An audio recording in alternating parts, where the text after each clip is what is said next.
Hi ಎಲ್ರಿಗೂ ನಮಸ್ಕಾರ. Welcome back to my YouTube channel. ಎಲ್ಲರೂ ಹೇಗಿದ್ದೀರಾ? ಎಲ್ಲರೂ ಚೆನ್ನಾಗಿದ್ದೀರಾ ಅಂತ ಅಂದ್ಕೊಂಡು ಇಲ್ಲಿ ಇವತ್ತು ಗುರುವಾರದ ವ್ಲಾಗಾಗಿದೆ. ಇಲ್ಲಿ ತೋರಿಸ್ತಾ ಇರೋದು ಸ್ವೀಟ್. ಇದು ಯಾವ ಡೆಸರ್ಟ್ಗೂ ಸಹ ಕಮ್ಮಿ ಇಲ್ಲ. ನಮ್ಮ ಹಳ್ಳಿ ಕಡೆ ಮಾಡೋಂಥ ಕಡಲೆ ಹಿಟ್ಟು ಇದು ಎಲ್ಲ ಡೆಸರ್ಟು ಸಹ ಮೀರಿಸುತ್ತೆ. ಇದನ್ನು ಸಹ ನಾನು ಇದು ಬೆಳಗ್ಗೆ ವ್ಲಾಗ್ ಆಗಿದೆ. ಬೆಳಗ್ಗೆ ತಿಂಡಿ ಎಲ್ಲ ಮುಗಿಸಿ ನನ್ನ ಮಗಳು ಸ್ಕೂಲಿಗೆ ಕಳಿಸಿ ಬಂದೆ. ಇದು ಈ ಸ್ವೀಟಿನ ರೆಸಿಪಿ ನಾನಲ್ಲಿ ಮೊನ್ನೆ ಮಾಡಿದ್ದೆ. ನಾನು ಸ್ವೀಟ್ ಮಾಡಬೇಕಾದ್ರೆ ಮಾಡ್ಕೊಂಡಿದ್ದೆ, ಬಟ್ ವಿಡಿಯೋ ಡಿಲೀಟ್ ಆಗಿದೆ. ಇನ್ನೊಂದು ಸಲ ಮಾಡಿದಾಗ ನಾನು ಈ ವಿಡಿಯೋನ ಹಾಕ್ತೀನಿ. ತುಂಬ ಚೆನ್ನಾಗಿರುತ್ತೆ ಈ ಸ್ವೀಟು. ಈಗ ಉಪ್ಪು ಖಾಲಿಯಾಗಿತ್ತು. ಆ ಬಾಕ್ಸ್ ಅದು ಉಪ್ಪು ಹಾಕೋಂಥ ಜಾಡಿನ ತೊಳೆದಿದ್ದೆ.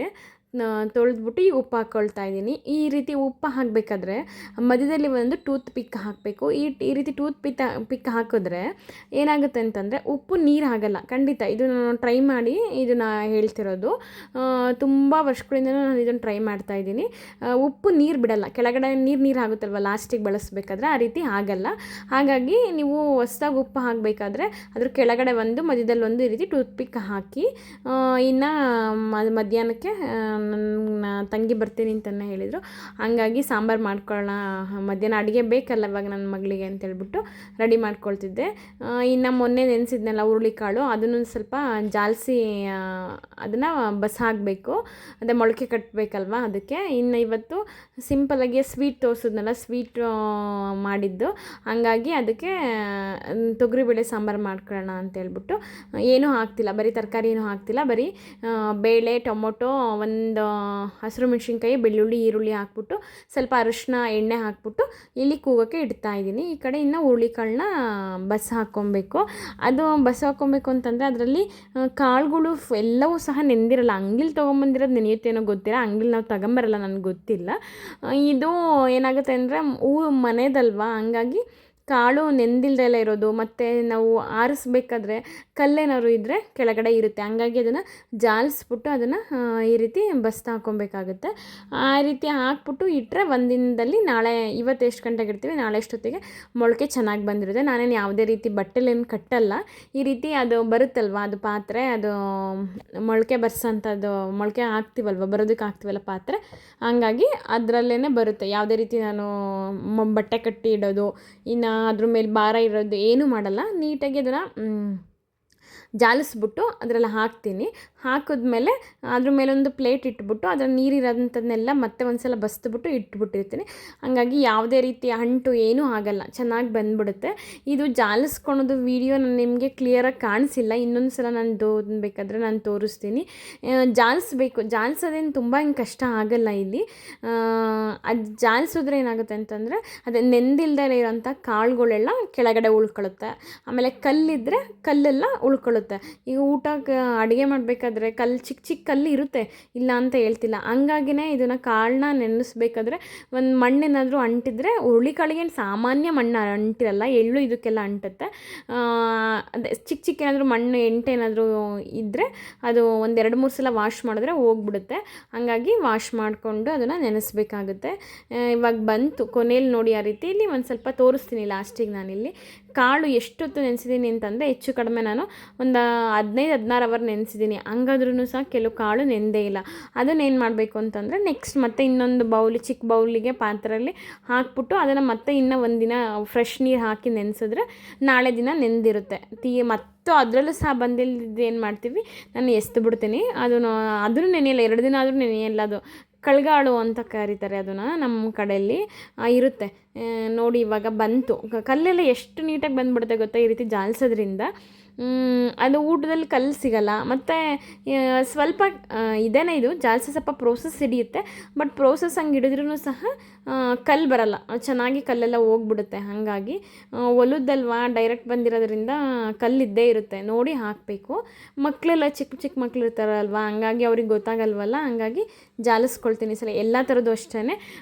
ನಮ್ಮದು ರೆಡಿ ಅಂಗಡಿಲಿ ತೊಗೊಂಬಂದಿರೋ ಥರ ಯಾವುದೂ ಕಾಳಿರಲ್ಲ. ಹೆಸ್ರು ಕಾಳು, ಹುರುಳಿಕಾಳು, ಎಳ್ಳು ಇದನ್ನೆಲ್ಲ ಈ ರೀತಿ ಕ್ಲೀನ್ ಅದನ್ನು ನೆನೆಸ್ಬೇಕಾದ್ರೂ ಕ್ಲೀನ್ ಮಾಡಬೇಕು. ಈ ಥರ ಅದನ್ನು ನೆಕ್ಸ್ಟ್ ಪ್ರೋಸೆಸ್ಗೂ ಸಹ ಕ್ಲೀನ್ ಮಾಡಿ ಈ ಥರ ಜಾಲಿಸಿ ಇಟ್ಕೊಬೇಕಾಗುತ್ತೆ. ಇವಾಗ ನೋಡಿ ಅದನ್ನು ಎತ್ತಿಡ್ತಾ ಇದ್ದೀನಿ. ನೋಡಿ ಆ ಪಾತ್ರೆಯಲ್ಲಿ ಇದೆಯಲ್ಲ, ಆ ಪಾತ್ರೆಗೆ ನಾನಿಲ್ಲಿ ಒಂದು ಪ್ಲೇಟ್ ಮುಚ್ಚಿ ಅದರಲ್ಲಿರೋಂಥ ನೀರನ್ನ ಬಸ್ದುಬಿಡ್ತೀನಿ ಅಷ್ಟೇ. ಇನ್ನೇನು ನಾನು ಮಾಡಲ್ಲ. ನಾಳೆ ಬಂದಿರುತ್ತೆ, ನೆಕ್ಸ್ಟ್ ವೀಡಿಯೋದಲ್ಲಿ ತೋರಿಸ್ತೀನಿ ಎಷ್ಟು ಚೆನ್ನಾಗಿ ಮೊಳಕೆ ಬಂದಿರೋದು ಗೊತ್ತಾ. ನೀರು ಬಿಡಬಾರ್ದು, ನೀರು ಬಿಟ್ಟರೆ ಒಂಥರ ಅಂಟಂಟಾಗುತ್ತೆ. ಅದೇನಾಗುತ್ತೆ ಅಂತಂದರೆ ಸ್ಮೆಲ್ ಬಂದುಬಿಡುತ್ತೆ. ಆ ರೀತಿ ನೀರು ಇಲ್ದಂಗೆ ನೀಟಾಗಿ ಬಸ್ದುಬಿಟ್ರೆ ತುಂಬ ಚೆನ್ನಾಗಿ ಬರುತ್ತೆ. ಇನ್ನು ಮಿಕ್ಕಿರೋದು ನೋಡಿ, ಇವಾಗ ನೀರು ಹಾಕಿ ನಾನು ಒಂದು ಬಟ್ಲೆಲ್ಲ ಹಾಕ್ಬಿಟ್ಟು ನಾಳೆಗೆ ನೆನೆಸ್ತಾ ಇದ್ದೀನಿ. ಇನ್ನು ನೆಕ್ಸ್ಟು ನನ್ನ ಹೇರ್ ಕೇರ್ ರುಟೀನ್ ಹೇಳ್ತೀನಿ ಅಂತ ಹೇಳಿದ್ದೆ ನಾನಿಲ್ಲಿ ವಿಡಿಯೋದಲ್ಲಿ ತಮ್ಮನೇಲೆಲ್ಲ ಹಾಕಿದ್ದೀನಿ, ನಾನು ಹೇರ್ ಕೇರ್ ರುಟೀನ್ ಅಂತ. ನಾನಿಲ್ಲಿ ಯಾವುದೇ ರೀತಿ ಬೇರೆಯವ್ರದ್ದು ಕೇಳಿ ನೋಡಿ ಹೇಳ್ತಿಲ್ಲ, ನನಗೆ ನಾನು ಫಾಲೋ ಮಾಡೋ ಅಂಥ ಕೆಲವೊಂದು ಸಿಂಪಲ್ ಹೇರ್ ಕೇರ್ ರುಟೀನ ನಾನಿಲ್ಲಿ ಶೇರ್ ಮಾಡ್ಕೊಳ್ತಾ ಇದ್ದೀನಿ ನಿಮ್ಮ ಹತ್ರ. ಇದು ವರ್ಕ್ ಆಗಿದೆ, ನನಗೆ ವರ್ಕ್ ಆಗಿರೋದೇ ನಾನು ನಿಮ್ಮಲ್ಲಿ ಶೇರ್ ಮಾಡ್ಕೊಳ್ತಾ ಇರೋದು. ಇನ್ನು ಫಸ್ಟು ಹೇರ್ ಕೇರ್ ರುಟೀನ್ ಏನಪ್ಪ ಅಂತಂತಂದರೆ, ಎಣ್ಣೆನ ನಾನು ಲಾಸ್ಟ್ ವಿಡಿಯೋದಲ್ಲೂ ಹೇಳಿದ್ದೀನಿ, ಹಚ್ಚೋ ರೀತಿಯೂ ಸಹ ಮೇಲೆ ಹಚ್ಚಬೇಕಲ್ಲಪ್ಪ, ಒಂದು ವಾರ ಆಯಿತು ಹಚ್ಚಿಲ್ಲ, ಕೂದಲು ಇದಾಗಿದೆ ಅಂತೇಳಿ ಹಚ್ಚಬಾರ್ದು. ಹಚ್ಚೋ ರೀತಿಯೂ ಸಹ ಒಂದು ಮೆಥಡ್ ಇರುತ್ತೆ. ಮತ್ತು ನನ್ನ ಇದಕ್ಕೆ ಕೂದಲಿಗೆ ನಾನು ಕೊಬ್ಬರಿ ಎಣ್ಣೆನೇ ಹಚ್ಚೋದು. ಕೊಬ್ಬರಿ ಎಣ್ಣೆ ಅಂತಂದರೆ ನಾನು ಇದು ಪ್ಯಾರಾಶೂಟ್ ಅದೆಲ್ಲ ಏನೆಲ್ಲ ಬರುತ್ತಲ್ಲ ಅದೆಲ್ಲ ಏನು ಹಚ್ಚಲ್ಲ. ನಮ್ಮೂರು ಅರಸೀಕೆರೆ ಆಗಿರೋದ್ರಿಂದ ಅಲ್ಲಿ ಮಂಡಿಲ್ ಸಿಗುತ್ತಲ್ವ ಕೊಬ್ಬರಿಲಿ, ಅವಾಗ ತೆಗೆದುಬಿಟ್ಟು ಅವಾಗಲೇ ಮಾಡಿರ್ತಾರಲ್ವ, ಜಿಡ್ಡು ಜಾಸ್ತಿ ಇರುತ್ತೆ ಅದರಲ್ಲಿ. ಹಂಗಾಗಿ ನಾನು ಅದೇ ಎಣ್ಣೆ ನಾನು ಹಚ್ಚೋದು. ನಾನು ಯಾವುದೇ ರೀತಿ ಬೇರೆ ಎಣ್ಣೆ ಹಚ್ಚಲ್ಲ ನಾನು. ಆಮೇಲೆ ಇದಕ್ಕೆ ನಾನು ಕಾಯಿಸ್ಕೊಳ್ತಿದ್ದೆ ಫಸ್ಟು, ಹರಳೆಣ್ಣೆ ಎಲ್ಲ ಹಾಕ್ಬಿಟ್ಟು, ಹರಳೆಣ್ಣೆ, ದಾಸವಾಳ, ಮೆಂತೆ, ಕರಿಬೇವು, ಕೊತ್ತಂಬರಿ ಅಂತ ಹೇಳ್ತಾಯಿದ್ದೀನಿ, ಕರಿಬೇವು ಮತ್ತು ಬೇವು ಹಾಕ್ಬಿಟ್ಟು ನಾನು ಕಾಯಿಸ್ಕೊಳ್ತಾ ಇದ್ದೆ. ಇದಕ್ಕೆ ಇವಾಗ ನಾನು ಇನ್ನೇನು ಕಾಯಿಸ್ಕೊಳ್ತಿಲ್ಲ ನಾನಿಲ್ಲಿ. ಹಂಗೆ ಜಸ್ಟ್ ಬೇಕಾದರೆ ಈ ಕೊಬ್ಬರಿ ಎಣ್ಣೆಗೆ ನಾನು ಒಂದು 10 ಎಲೆನ ಕರಿಬೇವನ್ನ ಹಾಕ್ಬಿಟ್ಟು ಕಾಯಿಸ್ಕೊಂಡು ಹಚ್ಕೊಳ್ತೀನಿ ಅಷ್ಟೇ. ಇನ್ನು ಸ್ನಾನ ಮಾಡಿಬಿಡ್ತೀನಿ. ಇನ್ನು 1-2-3 ಅವರ್ಸಲ್ಲಿ ಹರಳೆಣ್ಣೆನೂ ಸಹ ನಾನು ಕಾಯಿಸ್ಬಿಟ್ಟು ಹಾಕ್ತೀನಿ.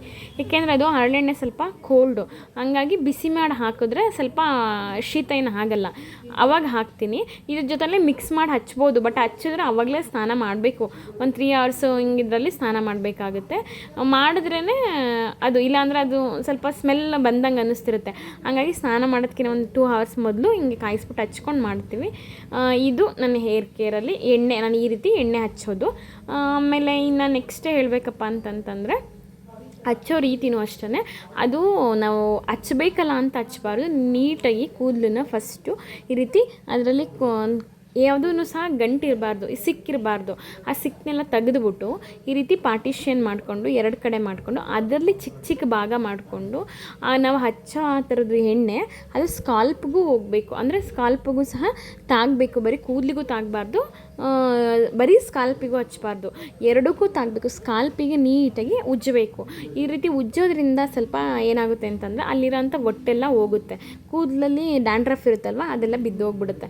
ಆಮೇಲೆ ಇನ್ನು ನೀಟಾಗಿ ಕೂದಲಿಗೂ ಸಹ ಹಚ್ಚಬೇಕು. ನಾವು ಅಲ್ಲಿಗೆ ತಾನೇ ಕೂದಲು ಬೆಳೆಯೋದು ಸ್ಕಾಲ್ಪಲ್ಲಿ ಅಂತ ಹೇಳ್ಬಿಟ್ಟು ಕೂದಲಿಗೆ ಹಚ್ಚಲಿಲ್ಲ ಅಂದರೆ ಕೂದಲು ತುಂಬ ರಫ್ ಆಗುತ್ತೆ.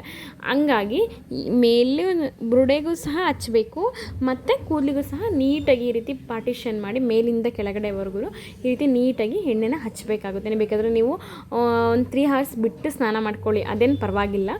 ನಾನು ಬಿಡಲ್ಲ, ನಾನು ಎಲ್ಲೂ ಹೊರಗಡೆ ಹೋಗಲ್ವಲ್ಲ, ಹಂಗಾಗಿ ನನಗೆ ಬೇಕು ಎಣ್ಣೆ. ಈ ಉದ್ದ ಕೂದಲಿರೋದ್ರಿಂದ ಎಣ್ಣೆ ಇಲ್ಲದಲ್ಲೇ ಕೂದಲು ಇರೋಕ್ಕಾಗಲ್ಲ. ನಾನು ಹಂಗಾಗಿ 2-3 ಡೇಸ್ ಬಿಟ್ಬಿಡ್ತೀನಿ ನಾನು. ಅಂದರೆ ಹೊರಗಡೆ ಹೋದರೆ ಎಣ್ಣೆ ಹಚ್ಕೊಂಡು ಮಾತ್ರ ಖಂಡಿತ ಧೂಳು ಬಂದರೆ ಆ ಧೂಳು ಕೂತು ಡ್ಯಾಂಡ್ರಫ್ ಅಂತೂ ಬರುತ್ತೆ, ಕಡಿತ ನನಗೂ ಸಹ ಬರುತ್ತೆ. ಹಂಗಾಗಿ ನಾವೆಲ್ಲೂ ಹೊರಗಡೆ ಹೋಗಲ್ದೆ ಮನೇಲಿರೋದ್ರಿಂದ ಈ ರೀತಿ ಹಚ್ಕೊಳ್ತೀನಿ. ಆಮೇಲೆ ಅದು ಪಾರ್ಟಿಷನ್ ಮಾಡಿ ನೀಟಾಗಿ ಹಚ್ಚಬೇಕು. ಹಚ್ಚಿ ಆಮೇಲೆ ನಾವು ಎಲ್ಲ ಹಚ್ಚಿದಾದಮೇಲೆ ನೀಟಾಗಿ ಸ್ಕಾಲ್ಪ್ಗೂ ಸಹ ಒಂದು ಮಸಾಜ್ ಕೊಡಬೇಕು. ಹಚ್ಚೋದು ನಾವು 10 ನಿಮಿಷದಲ್ಲಿ 5 ನಿಮಿಷದಲ್ಲಿ ಕಾಟಾಚಾರಕ್ಕೆಲ್ಲ ಹಚ್ಚಬಾರ್ದು. ನೀಟಾಗಿ ನಮಗೋಸ್ಕರ ಟೈಮ್ ಕೊಡ್ಕೊಂಡು ಒಂದು 20 ನಿಮಿಷ ನೀಟಾಗಿ ಎಣ್ಣೆ ಹಚ್ಬಿಟ್ಟು ನೀಟಾಗಿ ಮಸಾಜ್ ಮಾಡಿ ಕೂದಲಿಗೆಲ್ಲ ಸಹ ಸ್ಕಾಲ್ಪ್ನೆಲ್ಲ ನೀಟಾಗಿ ಮಸಾಜ್ ಮಾಡೋದ್ರಿಂದ ಏನೋ ಒಂಥರ ಅದು ಆ ಥರ ಮಾಡ್ತಿರ್ಬೇಕಾದ್ರೆ ನಮಗೆ ನಿದ್ದೆ ಜಾರ್ಬಿಡ್ತೀವಿ ನಾವು, ನಮ್ಮ ಸ್ಟ್ರೆಸ್ಸೆಲ್ಲ ರಿಲೀಫ್ ಆಗುತ್ತೆ. ಅದು ಎಣ್ಣೆ ಹಚ್ಚಿದಾಗ ಆಗೋ ಫೀಲ್ ನಿಜ ಹೇಳಕ್ಕೆ ತೀರ್ದು.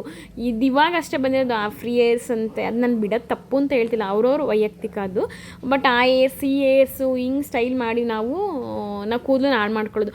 ಹೊರಗಡೆ ನಾವು ಎಷ್ಟು ಬಿಡ್ತೀವಿ ಅಷ್ಟು ನಾವಿದು ಆದಷ್ಟು ನಾವು ಕೂದಲು ಜಡೆನ ಹಾಕಬೇಕು. ಹಾಕಿದಾಗ ಕೂದಲು ಖಂಡಿತ ಚೆನ್ನಾಗಿ ಬೆಳೆಯುತ್ತೆ. ಅಷ್ಟಿಲ್ದೆಲ್ಲ ಹೇಳೋರ ನಾವು ಚಿಕ್ಕವರಿದ್ದಂಗೆ ನಾವು ಹೋಗ್ತಿರ್ಲಿಲ್ವ ಸ್ಕೂಲ್ಗೆ, ಹೆಂಗೆ 2 ಜಡೆ ಹಾಕಿದ್ರೆ ಟೇಪ್ ಕಟ್ಟಿ ಹಾಕ್ತಿದ್ವಿ. ಆ ಥರ ಕಟ್ಟಿದಾಗ ನಿಜವಾಗ್ಲೂ ಕೂದಲು ಸಹ ಚೆನ್ನಾಗಿ ಬರೋದು, ಎಲ್ಲರದ್ದು ಕೂದಲು ಸಹ ಚೆನ್ನಾಗಿ ಬರೋದು. ಮತ್ತು ಹೆಂಗೆ ಇತ್ತವಾಗ ಅಂದರೆ ಹಳ್ಳಿ, ನಾವೇನು ಪೊಲ್ಯೂಷನ್ಗೆ ನಾವೆಲ್ಲ ಹೋಗ್ತಿರ್ಲಿಲ್ಲ. ಸೋಮವಾರನೇ ಸ್ಕೂಲ್ಗೆ ಹೋಗ್ತೀವಿ ಅಂತಂದರೆ ನೀಟಾಗಿ ಎಣ್ಣೆ ಹಚ್ಚಿರಬೇಕು, ಟೇಪ್ ಹಾಕಿ ಬಾಚಿರಬೇಕು, ಮೇಲ್ ಕಟ್ಟಿ ಟೇಪ್ ಹಾಕ್ಬಿಟ್ಟು ಕಳಿಸೋರು. ಅದು ಹೆಂಗೆ ಬರೋದು ಅಂದರೆ ಅವ್ರದ್ದು ಇವ್ರದ್ದು ಅಂತಾರೆ. ಯಾವ ಮಕ್ಕಳು ಸಹ ಕೂದಲು ಉದುರುತ್ತೆ ಅನ್ನೋದು ಇದೇ ಇರಲಿಲ್ಲ ಅವಾಗ, ಅಷ್ಟು ನೀಟಾಗಿ ಕೂದಲು ಬರೋದು. ಆ ರೀತಿ ಜಡೆ ಹಾಕಿದ್ರೆ ಕೂದಲು ಖಂಡಿತ ಬೆಳೆಯುತ್ತೆ, ಬಂದೇ ಬರುತ್ತೆ. ನಾವು ಬೇಕಾದ್ರೆ ನೀವು ಟ್ರೈ ಮಾಡಿ, ನೀಟಾಗಿ ಎಣ್ಣೆ ಹಚ್ಚಿ ನೀಟಾಗಿ ಅದನ್ನು ಒಟ್ಟಿಲ್ದಂಗೆ ನೀಟಾಗಿ ವಾಶ್ ಮಾಡಬೇಕು. ಇದು 2ನೇದಾಯಿತು. ಮತ್ತು ಇನ್ನು ವಾಶ್ ಮಾಡೋ ರೀತಿ ನಾನು ಹೇಳ್ತಾ ಇದ್ದೀನಿ. ನಾವು ವಾಶ್ ಮಾಡೋದು ಹೆಂಗೆ ಅಂತಂತಂದರೆ, ನಾವು ವಾಶ್ ಮಾಡಬೇಕಾದ್ರೇ ನಾವು ಕೂದಲಲ್ಲಿ ನಾವು ತಪ್ಪು ಮಾಡ್ಕೊಳ್ಳೋದು. ಅದು ವಾಶ್ ಮಾಡೋಕ್ಕೆ ಹೋಗ್ಬೇಕಾದ್ರೂ ಸಹ ನಾವು ನೀಟಾಗಿ ಆ ತಲೆಯಲ್ಲಿ ಇದಿರಬಾರ್ದು, ಏನು ಸಿಕ್ಕಿರಬಾರ್ದು. ಆ ರೀತಿ ನೀಟಾಗಿ ಎಲ್ಲ ಕೂದಲನ್ನ ಮತ್ತೆ ಒಂದ್ಸಲ ನಾವು ಆ ಜಡೆನ ತೆಗೆದುಬಿಟ್ಟು ನೀಟಾಗಿ ಬಾಚಿಕೊಂಡು ನಾವು ಹೋಗ್ಬೇಕಾಗುತ್ತೆ. ಬಾಚಿಕೊಂಡು ಹೋಗ್ಬಿಟ್ಟು ನಾವು ಆಮೇಲೆ ಶಾಂಪು ಇರಬಾರ್ದು. ನೀವು ಸ್ನಾನ ಮಾಡ್ತೀನಿ ಅಂತಂತಂದರೆ ಟೈಮ್ ಆದರೂ ಪರವಾಗಿಲ್ಲ, ಕೂದಲಲ್ಲಿ ಶಾಂಪು ಉಳಿಬಾರ್ದು. ಆ ರೀತಿ ನೀಟಾಗಿ ಉಜ್ಜಿ ಸ್ನಾನ ಮಾಡಬೇಕು. ಆ ರೀತಿ ಬಿಟ್ಟಾಗಲೇ ಮತ್ತೆ ಒಟ್ಟು ಹಾಗೇ ಆಗುತ್ತೆ ನಮಗೆ. ಆ ರೀತಿ ಸ್ನಾನ ಮಾಡಿದ್ರು ಸಹ ಅದಕ್ಕೆ ನಾವು ಡಿಪೆಂಡ್ ಆಗಿರುತ್ತೆ ನಮ್ಮ ಕೂದಲು. ಇದಕ್ಕೆ ನೀಟಾಗಿ ಸ್ನಾನ ಮಾಡಬೇಕು. ಆಮೇಲೆ ನನಗೆ ಗೊತ್ತಿರೋಂಗೆ ನಾನು ಯೂಸ್ ಮಾಡಲ್ಲ ಅದು ಏರ್ ಡ್ರೈಯರೆಲ್ಲ.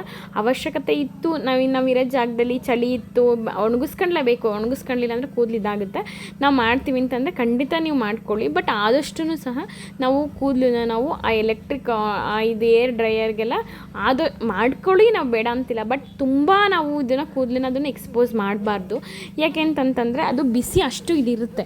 ಹಾಗಾಗಿ ನಾವು ಆದಷ್ಟು ಸಹ ಮಾಮೂಲಿ ನಾರ್ಮಲ್ ಬಿಸಿಲಲ್ಲೇ ನಾವು ಒಣಗಿಸ್ಬೇಕಾಗುತ್ತೆ. ಆಮೇಲೆ ಇನ್ನೊಂದೇನಪ್ಪ ಅಂತಂತಂದರೆ ಕೂದಲು ಒಣಗಿಸೋದು ಅಷ್ಟೇ. ಆ ರೀತಿ ನೀಟಾಗಿ ನಾವು ಬಿಸಿಲಲ್ಲಿ ಒಣಗಿಸಿ ಅದು ಹಸಿ ಇರಬಾರ್ದು. ಹಸಿ ಕೂದಲೆಲ್ಲ ಒಣಗಿದ ಮೇಲೆ ನಾವು ತಲೆ ಬಾಚಬೇಕಾಗುತ್ತೆ. ನೆಕ್ಸ್ಟ್ ಇನ್ನೊಂದೇನಪ್ಪ ಅಂತಂದರೆ, ನಾವು ಬಾಚೋಂಥ ಬಾಚಣಿಗೆ ನಾವು ಇವಾಗೆಲ್ಲ ಹೇಳ್ತಾರೆ ಪ್ಲಾಸ್ಟಿಕ್ ಬಾಚಣಿಗೆ ಯಾರು ಯೂಸ್ ಮಾಡಬೇಡಿ, ಮರದ್ದು ಯೂಸ್ ಮಾಡಿ ಅಂತ ಹೇಳ್ತಾರೆ. ಇಲ್ಲ ಅಂತ ನಾನು ಹೇಳ್ತಿಲ್ಲ, ಅದು ಬೇಕಾದರೆ ನೀವು ಯೂಸ್ ಮಾಡ್ಕೊಳ್ಳಿ. ನಾನೇನು ಮರದ್ದು ಯೂಸ್ ಮಾಡಲ್ಲ, ನಾನು ಪ್ಲಾಸ್ಟಿಕ್ಕೆ ನಾನು ಯೂಸ್ ಮಾಡೋದು. ಅದನ್ನು ಅಷ್ಟೇ, ನಾವು ಅದು ಕ್ಲೀನಾಗಿರಬೇಕು. ಅದು ಕ್ಲೀನಾಗಿಲ್ಲ ಅಂತಂದರೆ ತಲೆ ಕಡ್ತಾ ಬರುತ್ತೆ, ಖಂಡಿತ ಬರುತ್ತೆ. ನೀಟಾಗಿ ನಾವು ಹೆಂಗೆ ನಾವು ತಲೆ ಸ್ನಾನ ಮಾಡ್ತೀವೋ ಅದೇ ರೀತಿ ನಾವು ಬಾಚ್ಕೊಳ್ಳೋಂಥ ಬಾಚಣಿಗೆನೂ ಸಹ ನಾವು ವಾರಕ್ಕೆ ಒಂದ್ಸಲ ಕ್ಲೀನ್ ಮಾಡ್ಕೊಬೇಕು. ನೀಟಾಗಿ ಸೋಪ್ ಹಾಕಿ ಕ್ಲೀನ್ ಮಾಡಿ ಆ ಬ್ರಷಲ್ಲಿ ನೀಟಾಗಿ ಉಜ್ಜಿಬಿಟ್ಟು ಕೊಳೆ ಎಲ್ಲ ಹೋಗೋ ರೀತಿ ಬಿಸಿಲಲ್ಲಿ ಒಣಗಿಸಿ ನಾವು ಬಾಚಣಿಗೆನ ನಾವು ಯೂಸ್ ಮಾಡಬೇಕು. ಈ ರೀತಿ ಮಾಡೋದ್ರಿಂದನೂ ಸಹ ತಲೆಯಲ್ಲಿ ಕಡ್ತ ಅಂತ ಎಲ್ಲ ಬರಲ್ಲ, ನೀಟಾಗಿ ಆಗುತ್ತೆ. ಆಮೇಲೆ ನಾನಿಲ್ಲಿ ಹೇಳಿರೋದೇನು ಮೈನ್ ಫುಡ್ ಹೇಳಿದ್ದೀನಿ, ಹೌದು. ಆಮೇಲೆ ಇನ್ನೊಂದು ನಾನು ಇಲ್ಲಿ ಹೇಳಬೇಕಾಗಿರೋದು, ನಾವು ಹಾಕೋಂಥ ಪಿಲ್ಲೋ. ಆ ಪಿಲ್ಲೋನು ಅಷ್ಟೇ ನಾವು ನೀಟಾಗಿ ನಾವು ಬಿಸಿಲಲ್ಲಿ ಒಣಗಿಸ್ಬೇಕು. ವಾರಕ್ಕೆ ಒಂದ್ಸಲನಾದರೂ ಬಿಸಿಲಲ್ಲಿ ಒಣಗಿಸ್ಬೇಕು. ತೊಳೆಯೋಂಥದ್ದಿದ್ರೆ ನಾವು ತೊಳಿಬೋದು, ತೊಳೆಯೋಕ್ಕಾಗಿಲ್ಲ ಅಂದರೆ ಪಿಲ್ಲೋ ಕವರ್ನ ಪದೇ ನಾವು ಚೇಂಜ್ ಮಾಡ್ತಿರಬೇಕು.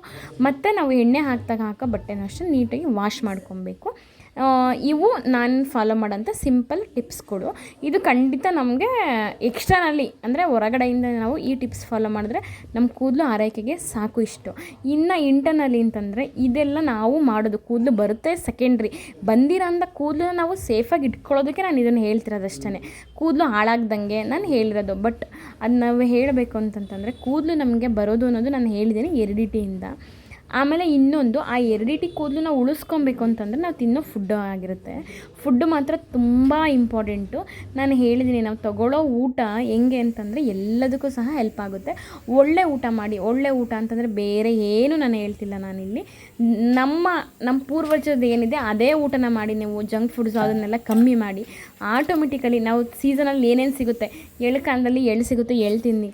ನಾವು ಹೇಳ್ತಿದ್ದೀನಲ್ಲ ಎಲ್ಲದೂ ಸಹ ಅಷ್ಟೇ. ಈ ಒಂದು ಎಕ್ಸಾಂಪಲ್ ಹೇಳಿದ್ದು, ಈ ರೀತಿ ನಾವು ನಮ್ಮ ಫುಡ್ಡನ್ನ ನಾವು ತಗೊಂಡ್ರೆ ಅಂದರೆ ಬೇರೆದಕ್ಕೆ ನಾವು ಬಂದಿರೋಂಥ ನ್ಯೂ ವರ್ಷನ್ ಫುಡ್ಡಿಗೆ ನಾವು ಅಡಿಕ್ಟ್ ಆಗ್ದಲೆ ನಮ್ಮದು ಏನಿದೆ, ನಮ್ಮ ಹಿರಿಯರ ಪದ್ಧತಿ, ನಮ್ಮ ಮನೆಯಲ್ಲಿ ಏನಿತ್ತು ಅದನ್ನು ಫಾಲೋ ಮಾಡಿದ್ರೆ ನಮಗೆ ಸಾಕು. ನಮಗೇನೂ ಬೇರೆದು ಬೇಡ. ಅದನ್ನು ಫಾಲೋ ಮಾಡಿದ್ರೆ ನಮಗೆ ಕೂದಲು ಖಂಡಿತ ಬರುತ್ತೆ. ಚೆನ್ನಾಗಿರುತ್ತೆ. ಇರೋದು ಬರುತ್ತೆ ಅನ್ನೋದಕ್ಕಿಂತ ಇರೋದು ಸಹ ನಮಗೆ ಉಳಿಯುತ್ತೆ. ಇನ್ನು ಸಿಂಪಲ್ ನಿಮಗೆ ಬೇಕಾಗಿರೋಂಥದ್ದು ಕರಿಬೇವು, ಅದನ್ನು ತಿನ್ನೋದ್ರಿಂದನೂ ಅಷ್ಟೇ. ತಿನ್ನಿರಿ, ನೀವು ಕೂದಲಿಗೆ ರೀತಿ ಎಣ್ಣೆಗೆ ಹಾಕಿ ಹಚ್ಚಿ ಕೂದಲು ಚೆನ್ನಾಗಾಗುತ್ತೆ, ಖಂಡಿತ ಚೆನ್ನಾಗಾಗುತ್ತೆ. ಅದಂತೂ ಕರಿಬೇವಿನಂತೂ ನಿಜ, ನಾನು ಟ್ರೈ ಮಾಡಿದ್ದೀನಿ, ನನಗೆ ಆಗಿದೆ, ನಾನು ಆಗಿರೋದನ್ನ ನಾನು ಹೇಳ್ತಾ ಇದ್ದೀನಿ ನಿಮಗೆ. ಆಮೇಲೆ ಇನ್ನೊಂದು ಮೇಯ್ನ್ ಏನಪ್ಪ ಅಂತಂದರೆ ಇಲ್ಲಿ ನಮಗೆ ಕೂದಲಿಗೆ ನಮಗೆ ಮೇಯ್ನ್ ಬೇಕಾಗಿರೋದು ಅಂತಂದ್ರೆ ಸ್ಟ್ರೆಸ್ಸು ಸಹ ಇರುತ್ತೆ. ನಮಗೆ ಅದೇನೋ ಅಂತೀವಲ್ಲ, ನಮ್ಗೆ ಗೊತ್ತೇ ಆಗಲ್ಲ, ನಾವು ನಮ್ಮ ವಯಸ್ಸಿಗೆ ಹಂಗಿರುತ್ತೆ, ಆ ರೀತಿ ನಾವು ಸ್ಟ್ರೆಸ್ ತೊಗೊಳ್ತೀವಿ. ಬೇಡದಿದ್ದ ವಿಷಯಕ್ಕೆ ತಗೊಳ್ಳೋಂಥ ವಿಷಯನೇ ಆಗಿರಲ್ಲ, ಅಂಥದಕ್ಕೆ ನಾವು ಸ್ಟ್ರೆಸ್ ತಗೊಳ್ತೀವಿ. ಅದರಿಂದ ನಮ್ಮ ದೇಹಕ್ಕಾಗೋದು ನಮಗೆ ಖಂಡಿತ ಗೊತ್ತಾಗೋದೇ ಇಲ್ಲ, ನಮ್ಗೆ ಏನಾಗುತ್ತೆ ಅನ್ನೋದು ಸಹ ನಮಗೆ ಗೊತ್ತಾಗಲ್ಲ. ಆ ಸ್ಟ್ರೆಸ್ಸಿನ ಹಾರ್ಮೋನ್ ಎಲ್ಲ ಇಂಬ್ಯಾಲೆನ್ಸ್ ಆಗಿ ನಮ್ಮ ಕೂದಲು ಉದುರುತ್ತೆ, ನಾವು ಬೇಡದಿದ್ದಂಥ ಕಾಯಿಲೆಗಳ್ನ ತಂದ್ಕೊಳ್ತೀವಿ. ಅಲ್ಲಿ ತಗೊಳ್ಳೋಂಥ ರೀಸನ್ ಏನೂ ಇರಲ್ಲ. ಆ ಕಾಯಿಲೆ ಬಂದಮೇಲೆ ನಮ್ಗೆ ಇದು ರೀಸನ್ ಇತ್ತ, ನಾವು ಇದನ್ನು ತಗೊಳೋಕ್ಕೆ ಅಂತ ಅಂದ್ಕೊಳ್ತೀವಿ. ಹಂಗಾಗಿ ಆದಮೇಲೆ ನಾವು ಅನುಭವಿಸೋದ್ಕಿಂತ ಮೊದಲು ನಮಗೆ ತಗೊಳ್ಳೋಕ್ಕೆ ಸ್ಟ್ರೆಸ್ ತಗೊಂಡಿದ್ದು ಖಂಡಿತ ಬೇಡದಿದ್ದವಕ್ಕೆಲ್ಲ ನಾವು ತಲೆ ಕೆಡಿಸ್ಕೊಳ್ಳೋ ಅವಶ್ಯಕತೆ ಖಂಡಿತ ಇಲ್ಲ. ಹಾಗಾಗಿ ಒಂದು ಬ್ಯಾಲೆನ್ಸ್ಡ್ ಊಟ ಮಾಡಿ ಸ್ಟ್ರೆಸ್ ಇಲ್ಲದಲೇ ಇರೋವಂಥದ್ದನ್ನ ಒಂದು ಲೈಫ್ನ ಲೀಡ್ ಮಾಡೋದಕ್ಕೆ ನೀವು ಪ್ರಯತ್ನ ಪಡಿ. ಬೇಡೋಕ್ಕೆ ತಗೊಳ್ಳಿ, ಜವಾಬ್ದಾರಿ ತಗೊಳ್ಳಿ, ಬೇಡದಿದ್ದಕ್ಕೆ ಅನ್ನೆಸರಿ ಖಂಡಿತ ನೀವು ತಗೊಳ್ಬೇಡಿ ಅಂತ ಹೇಳ್ತಾ ಇದ್ದೀನಿ. ಇದು ನಮಗೆ ಕೂದಲು ಇಂಟರ್ನಲಿ ಎಕ್ಸ್ಟರ್ನಲಿ ಎರಡೂ ಸಹ ಇಂಪಾರ್ಟೆಂಟ್ ಆಗುತ್ತೆ. ಹಂಗಾಗಿ ಒಳ್ಳೆ ಊಟ ತಿನ್ನಿ, ಸ್ಟ್ರೆಸ್ ಇಲ್ದರೆ ಅಂತ ಲೈಫ್ನ ಲೀಡ್ ಮಾಡೋದಕ್ಕೆ ಆದಷ್ಟು ಟ್ರೈ ಮಾಡಿ. ಈ ವಿಡಿಯೋ ಇಷ್ಟ ಪ್ಲೀಸ್ ನಮ್ಮ ಚಾನಲ್ನ ಸಬ್ಸ್ಕ್ರೈಬ್ ಮಾಡ್ಕೊಳ್ಳಿ. Thanks for watching.